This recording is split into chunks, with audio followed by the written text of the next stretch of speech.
Welcome to the infrared of XIAOMI 12X, and I'll show you how to scan QR codes with this device help.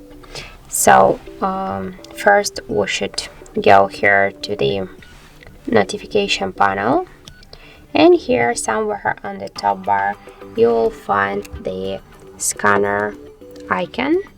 Just click once on the scanner, then click here yes I agree, click using the apps allow here, and now you should place the QR code here inside of this frame.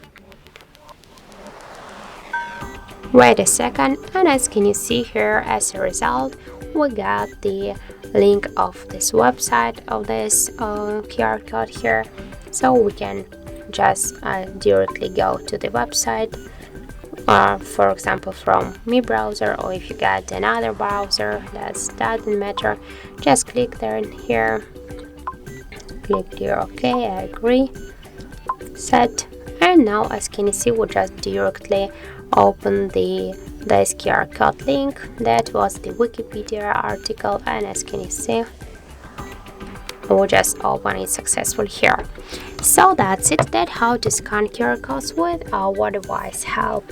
Thank you for watching, and if you find this video helpful, don't forget to leave a like, comment and to subscribe our channel.